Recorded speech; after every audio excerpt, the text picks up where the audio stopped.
안녕하세요 여러분. 예비 고3이 꼭 알아야 할 5가지 특급 입시 정보에 대한 이야기 선생님과 함께 진행을 해 보도록 하겠습니다. 예비 고3이 됐다라고 생각을 하고 나 이거 어떻게 준비하지? 뭐 이런 고민들이 좀 있으실 거예요. 그 고민들을 어떻게 해결할 건지 5가지 특급 너희들만 알려줄 거야 라고 하는 이야기를 가지고 선생님과 함께 이야기를 진행을 해 보도록 하겠습니다. 마음이 많이 무거울 겁니다. 그러나 하나씩 알아가고 준비하는 게 무엇보다 중요합니다. 특히 이번 겨울방학 선생님이 특급 입시 정보를 알려주는 것들을 토대로 해서 어떻게 하면 조금 더 의미 있는 전략을 만들 수 있는지, 그리고 나는 지금 당장 무엇을 해야 되는지 한 걸음 한 걸음 같이 나가봅시다. 자, 그러면 이제 첫 번째 이야기부터 하나 해 보도록 하죠. 여기서 제일 중요한 단어 꼭 알아야 할, 그러니까 알고 갑시다. 그래야 완전히 달라지는 이야기를 할 수 있을 거거든요. 자, 이제 첫 번째부터 살펴보도록 하겠습니다. 첫 번째 우리가 살펴볼 내용은요, 2023 신입학 전형, 여러분들이 가게 될 예비 고3들을 위한 전형에서 가장 큰 특징이 무엇일까라고 하는 이야기를 해본다면 역시나 정시 확대에 대한 이야기를 할 수가 있을 겁니다. 그러니까 정시가 확대됩니다 라고 이야기를 하는데, 여기서 이제 조금 조심해야 될 게 하나가 있어요. 그게 뭐냐면, 정시가 확대된다 라고 하는 것은 조금 더 냉정하게 정확하게 말한다면 수도권 지역과 비수도권 지역이 조금 성향이 다르게 나타난다라는 걸 이해를 하셔야 돼요. 자, 예비 고3입니다. 자, 그렇다면 여러분들이 어떤 대학을 갈 건지 목표 대학이 조금 선명해지는 것이 무엇보다 중요하겠죠. 선생님, 저는 성적 되는 데 갈 거예요. 이건 예비 고3의 자세가 아니에요. 그러니까 내가 어떤 방향으로 목표를 정확하게 잡을 건지에 대한 고민을 함께 하세요. 그 고민에서 한 걸음 더 나아가야만 합니다. 그런데 그렇게 생각을 하고 보니까 수도권과 비수도권의 정시 확대라고 하는 것이 온도 차이가 좀 많이 나더라는 거예요. 그걸 이해를 해야 되고, 두 번째, 여기에 같이 이야기할 수밖에 없는 게 뭐냐면 정성평가가 도입되고 있다라고 하는 사실이에요. 특히나 이번 수능에선 2023 신입학 전형에서는 이 정성평가의 확대라고 하는 부분이 아주 큰 이슈가 됩니다. 그러니까 꼭 알아둬야 된다라는 이야기가 되겠죠. 자, 이제 하나씩 짚어봅니다. 첫 번째로 이야기할 수 있는 건 수도권 대학과 비수도권 대학을 비교를 하는 것이다 라고 이야기를 했습니다. 그럼 이제 여러분들이 투트랙 전략으로 가는 것도 의미가 있을 테고, 그게 아니라면 나는 이 투트랙 가운데에서 비수도권과 수도권이라고 하는 투트랙 가운데에서 어떤 것을 선택할지, 아니면 양쪽 다 준비할지, 뭐 이런 고민들을 해야 될 거 아니에요. 거기에 대한 이야기들을 한번 해보도록 하죠. 자, 보시면 수도권에서는 정시가 825명이 늘어났습니다. 그런데 반면에 보니까 뭐라고 돼 있냐면, 비수도권 영역에서, 여러분 이제 그래프 보면서 이야기를 하고 있는 거죠. 밑에를 잘 보세요. 그래프를 봤더니 비수도권에서는 어머, 정시가 줄어들었네? 그러니까 어떤 전략을 짤 때는 정확한 정보를 바탕으로 한 걸음 한 걸음 나아가는 것이 중요하거든요.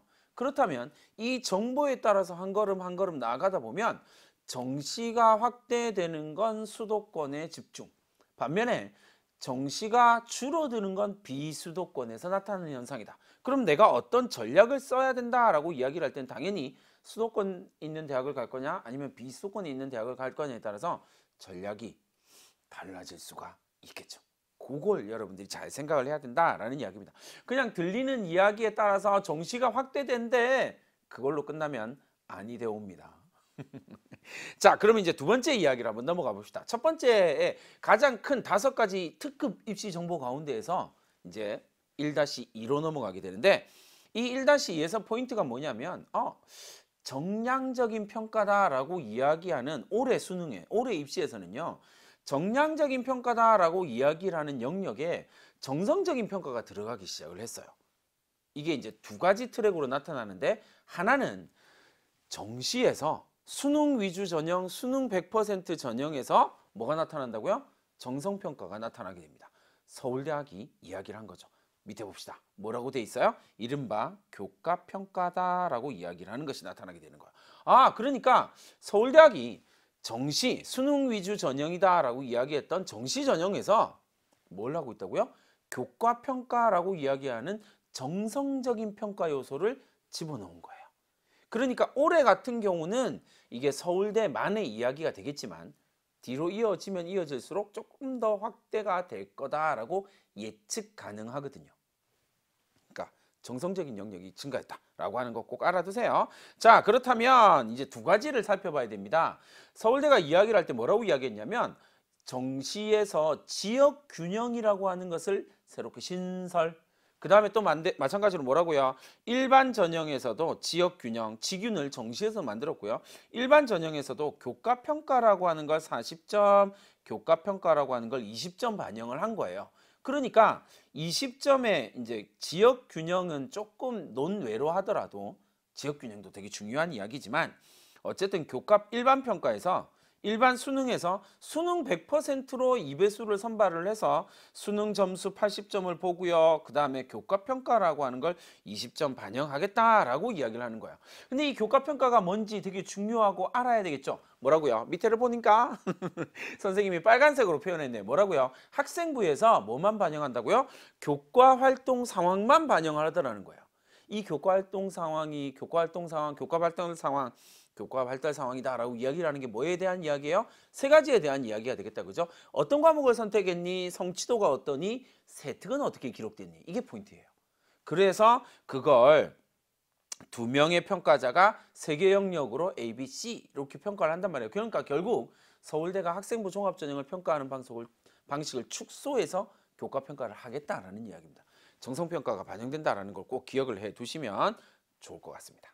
자, 그런데 이 이야기가 여기에만 국한된다면 사실 서울대에만 국한된다면 작은 파동 그죠? 그러나 그게 아니다라는 이야기입니다. 어디에도 반영이 된다고요?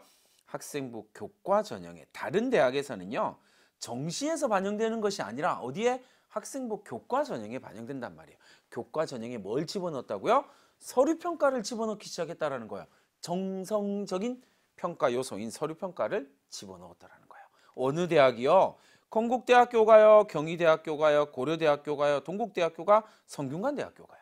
이렇게 주요 대학에서는 5개 정도의 대학에서 서류 정성평가라고 이야기를 하는 것이 반영된 거예요.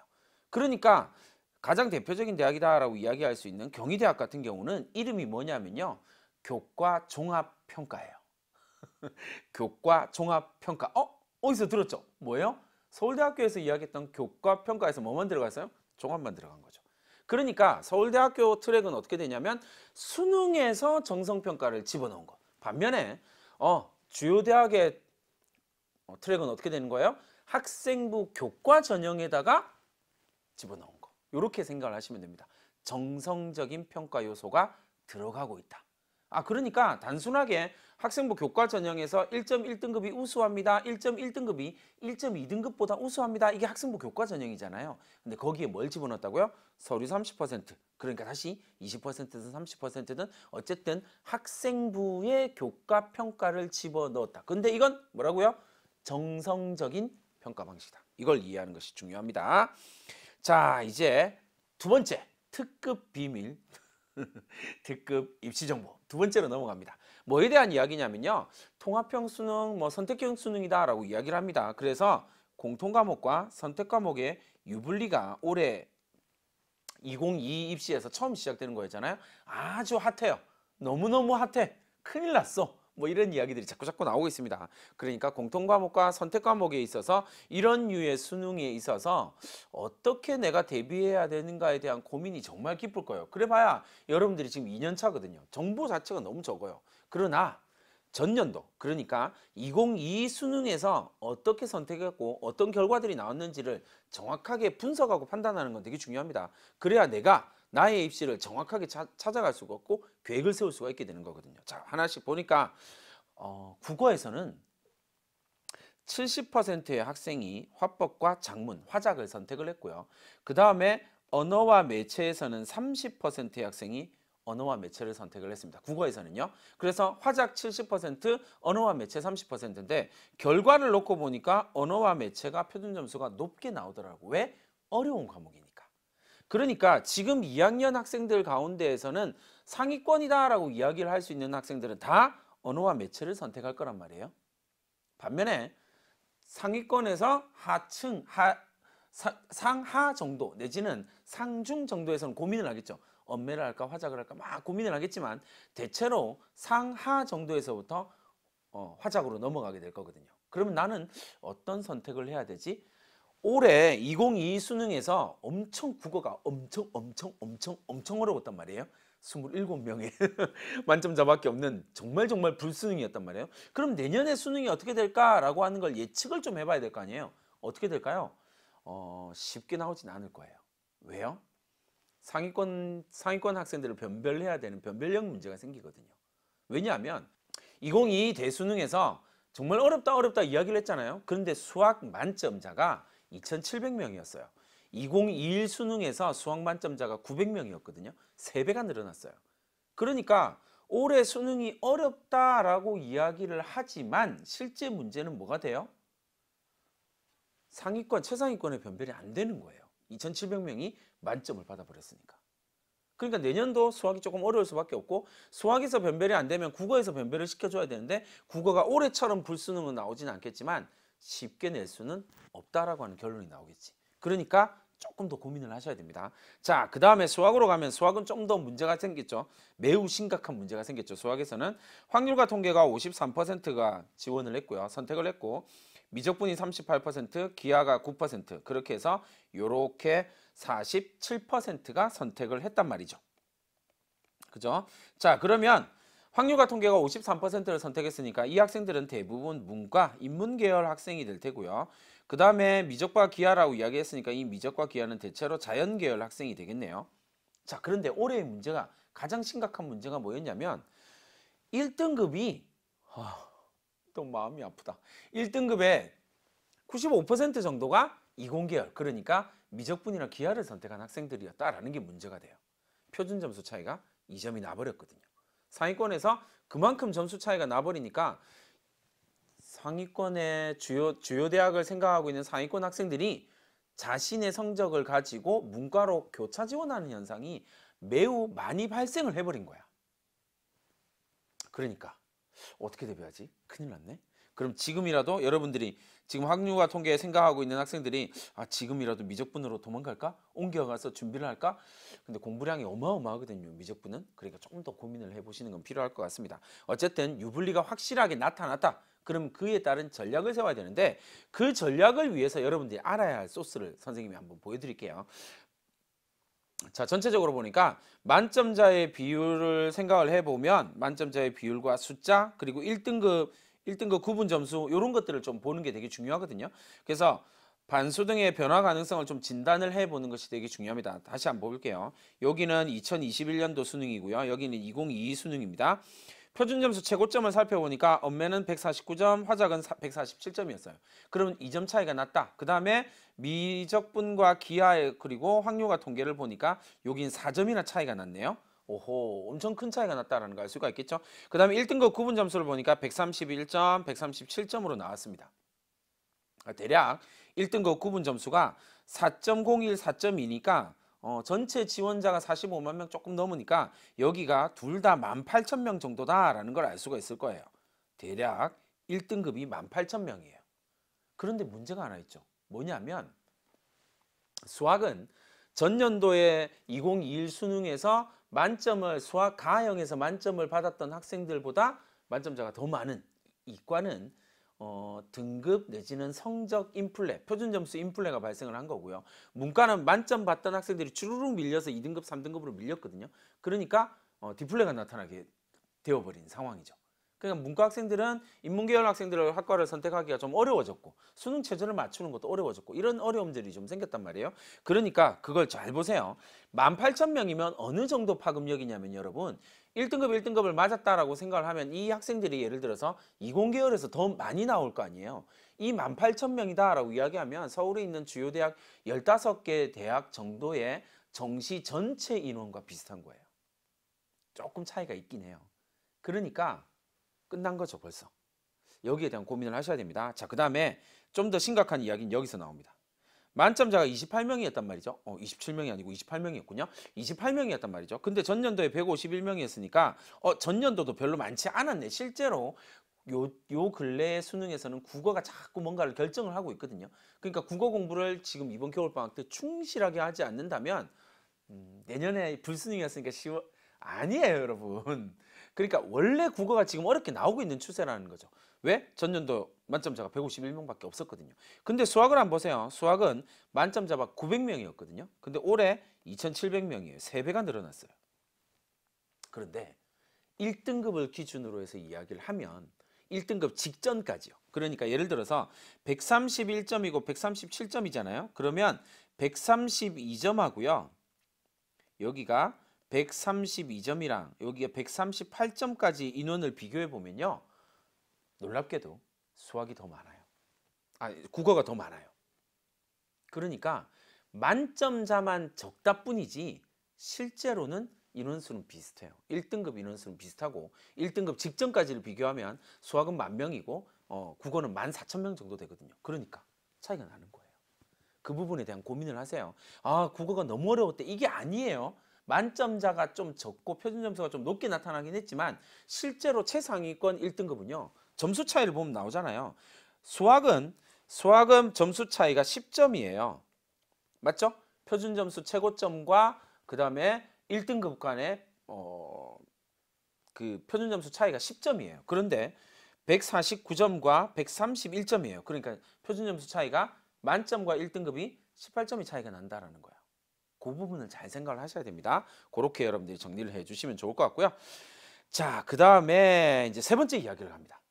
세 번째, 예비고3에 꼭 알아야 될 특급, 꼭 알아야 될 특급. 세 번째 이야기는요. 2023 수능에 입시에 있어서 정말 중요한 이야기 중에 하나예요. 뭐냐면 지역 인재가 증가하게 된다는 겁니다. 이거 충분하게 준비한 학생들한테 어마어마한 기회가 될 거거든요. 그러니까 그 부분이 잘 고민을 하고 생각을 하셔야 됩니다. 자, 지역 인재 특별 전형 운영 대학이 93개교에 2만 명 정도 됩니다. 전체로 보면 6.1% 정도 되는 거죠. 전체로 본다면 논술 전형 전체가 3% 정도 수준이니까 논술 전형 전체의 2배 정도 되는 거예요. 그러니까 상당한 파급 효과가 나타날 수밖에 없다라는 걸 예측할 수 있는 거죠. 근데 문제는 상당수의 학생들이 지역인재 전형의 상당수의 학생들이 의학, 이공, 의학, 간호 이런 쪽으로 픽스가 된다라는 거예요. 그러니까 다른 말로 하면 예전에는 전년도에 2022 수능에서는 2021 수능에서는 2012 수능에서는 수능에서 수능을 잘 봐고 뭐 어쨌든 수시로 가든 수능으로 가든 이렇게 갔던 학생들이 지방으로 빠졌던 학생들이 이제 지방으로 못 빠진다라고요. 왜? 의무가 생겼거든요. 그러면 이제 어떻게 될까요? 지방으로 못 빠진 학생들이 상위권 대학으로 몰리겠지. 주요 대학으로 몰릴 수밖에 없겠죠. 그러면 주요 대학으로 몰리고 주요 대학의 의대, 치대, 약대, 서울대 점수가 전부 다 올라가게 된다라고 하는 결론이 나오게 되는 거예요. 그 부분 잘 생각하세요. 반대로 지방에서는 지방의대 그리고 치대, 약대, 뭐 간호 쪽으로는요. 의무가 40%, 간호는 40%까지 정해졌거든요. 그러면 40%를 못 채울 가능성도 있죠. 그럼 어떻게 돼요? 낮아지게 되는 거예요. 다른 지역에서 못 들어오니까. 그 부분에 대한 고민을 하시면 전략 세우기가 아주 좋아질 겁니다. 이거 엄청난 이슈가 될 거거든요. 그러니까 그 부분 잘 생각해 주시고요. 의약의 지역인재 의무 선발 비율은 대체로 대구, 경북, 부산, 울산, 경남, 충청, 호남까지는 30%고요. 강원과 제주는 15%입니다. 그러니까 여기를 못 채울 가능성이 있단 말이죠. 그러면 어떻게 될까요? 성적이 낮아지겠죠. 전년도에 비해서 생각보다 많이 낮아질 가능성이 있다는 거 꼭 기억하시고 전략적인 선택 고민을 하셔야 됩니다. 자, 반대로 전체 이제 의무 선발 비율의 의대를 비율을 보면 26개 대학에 430명, 그 다음에 치대는 8개 대학에 208명, 그리고 한의대 같은 경우는 10개 대학에 222명, 약대 같은 경우는 19개 대학에 412명이 됩니다. 자, 이제 뭐 의대, 치대, 한의대 같은 경우는 지금까지 계속 그런 현상이 나타났기 때문에 문제가 크게 없어요. 그런데 문제는 이제 올해 가장 2022 수능에서 이슈가 됐던 약대가 문제가 되겠죠. 약대가 서울에 있는 주요 약대 같은 경우는 지방의대를 포기하고 약대를 쓰는 학생들이 제법 있었거든요. 그러니까 큰 변수가 될 거란 말이죠. 그런데 지방에서 지역 인재 전형을 픽스를 시켜버리기 때문에 전략적으로 지역 인재를 지원하는 학생들이 많을 거다. 그러니까 있을 거다. 점수가 전년도에 비해서 낮아질 수밖에 없다라고 하는 부분들을 생각을 해 두시면 되겠습니다. 지방의 간호계열 지방 의무 선발은요.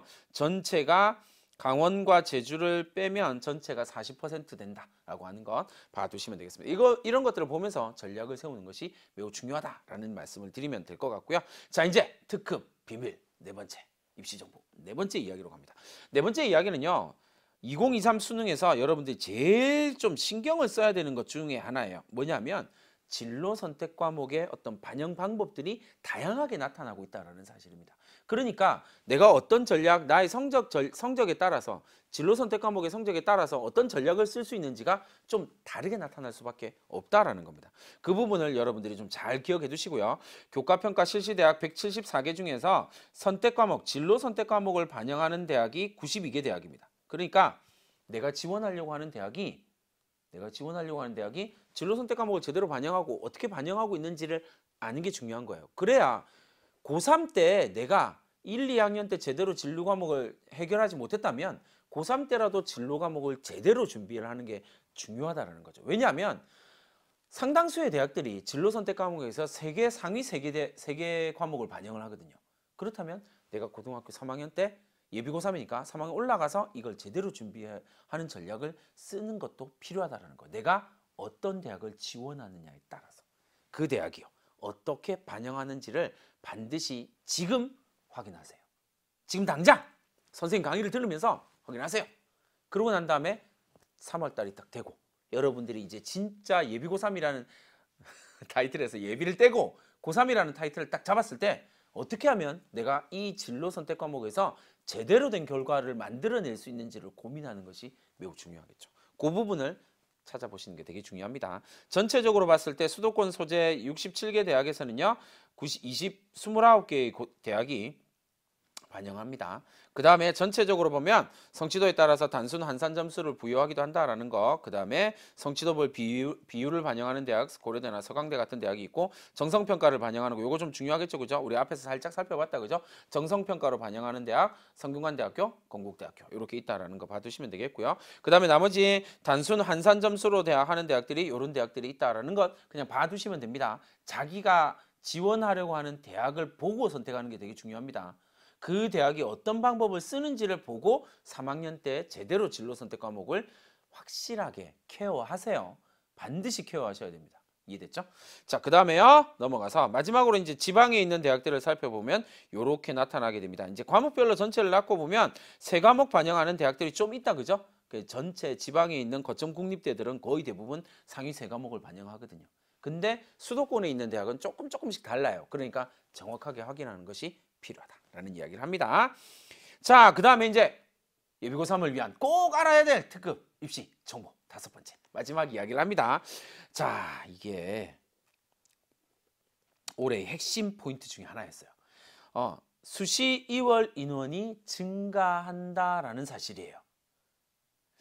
2022 이제 여러분들이 이 강의를 들을 때쯤엔 2022 입시가 마무리되고 이제 여러분들이 수시 2월 인원도 막 확정되고 막 이런 이야기들을 많이 들었을 거예요. 근데 전년도보다 확실하게 늘어났습니다. 선생님이 확정해서 이야기를 하는 거예요. 왜냐하면 여러 변수들이 있었거든요. 수능 최저 학력 기준이 미달 상황들이 나타나고 있었고요. 그 다음에 과목별 난이도라든지 교차 지원의 어떤 정도에 따라서 수능 최저 학력 기준이 미달될 수밖에 없는 특히나 인문계열 학생에 있어서 왜요? 국어가 어려웠고요. 수학이 어려웠고요. 영어가 어려웠습니다. 영어가 전년도에 비해서 1등급 비율이 반이 됐잖아요. 6%밖에 안 됐단 말이에요. 근데 전체적으로 보면 수학에서 1등급을 받은 인문계열 학생이 5% 정도. 국어에서 엄매 선택한 학생들 가운데 엄매가 거의 대부분 1등급이라고 지금 추정하고 있으니까요. 그 비율은 공개를 안 해요. 평가원이. 근데 어쨌든 깜깜한 이 상황에서 그죠? 대체로 이무공계열 학생일 것이다라고 추론할 수밖에 없는 상황인데 영어마저도 배신을 했단 말이에요. 어렵게 나왔으니까. 그러니까 수능 최저를 맞출 수 있는 방법이 별로 없었던 거죠. 우리 이번 수능에서 2022 수능에서는요. 그러니까 이런 수능 최저 학력 기준이 나타난다. 그 다음에 이것 때문에 수능 최저 학력 기준이 미달되었다라는 것 때문에 정시 교차 지원이 증가할 수밖에 없는 상황들도 나타난다. 그래서 아주 많은 학과 대학에서 정시 교차 지원이 증가하게 될 거고, 이건 2023 수능에서도 마찬가지일 겁니다. 그러니까 그걸 충분하게 인문계열 학생들 대비하셔야 돼요. 이 쇼크를 대비를 하셔야 됩니다. 그러면 이제 실제 어느 정도 수준인지를 확인을 하는 과정은 반드시 필요하겠죠. 그거 확인하고 그 충격을 대비하셔야 돼요. 그러면 그 충격을 대비하는 방법은 뭐 있어요? 더 열심히 공부하셔야 돼요. 진짜로요. 정말 공통 과목, 공통 부분 있잖아요. 그건 그냥 씹어 먹겠다. 내가 공통 부분 다 맞추겠다라고 생각하고 공부를 하셔야 된다라는 이야기 드리고요. 마지막으로 대학이 이번에 보면서 수능 최저 학력 기준이 진짜 인문계열 큰일 났거든요. 너무 많이 못 맞췄어요. 그런데 대학이 이걸 계속 경고를 했었거든요. 아, 그러면 안 된다. 입학사정관 만날 때마다 수능 최저 학력 인문계열 제발 좀 낮춰라고 이야기를 했는데, 잘할 거라고 이렇게 했는데 지금 결과가 엄청 난리가 난 거잖아요. 그러니까 2023 신입학 전형에서 여러분들 예비고3들에서는요, 수능 최저 학력 기준을 인문계열 학생들을 인문계열의 수능 최저를 낮추는 대학들이 많이 발생하게 될 겁니다. 이거 선제적으로 이 문제를 해결했던 대학은 서울대밖에 없었거든요. 나머지 대학은 그대로 뒀었거든요. 그러니까 이제 사건이 일어나고 이제 큰일 났네 하고 난 뒤에 바꾸는 대학들이 생기게 될 거예요. 그러니까 그 부분에 대한 고민들도 함께 가져가시는 것이 필요할 것 같습니다. 그러니까 어느 정도 수준으로 수능 최저 학력 기준을 조정하는지도 봐두시되, 꼭 부탁드리고 싶은 건 어쨌든 공통 과목에 대한 인문계열이든 자연계열 학생이든 공통 과목에 대한 공부를 압도적으로 많이 해야 된다라는 것 마지막으로 말씀을 드리겠습니다. 자, 여러분, 예비고 3에 꼭 알아야 할 특급 입시 정보 5가지를 알려드렸습니다. 이 5가지의 특급 입시 정보를 바탕으로요, 여러분들이 어떤 전략을 선택할 것인지, 내가 최고의 결과를 만들기 위해서는 어떤 루틴을 만들어내야 되는지 고민하세요. 그 고민 없이 그냥 마냥 열심히 하면 해결될 거야 라고 이야기하면 입시를 실패할 수밖에 없습니다. 그렇게 실패한다면 누군가에겐 큰 아픔이겠죠. 우리 모두에게.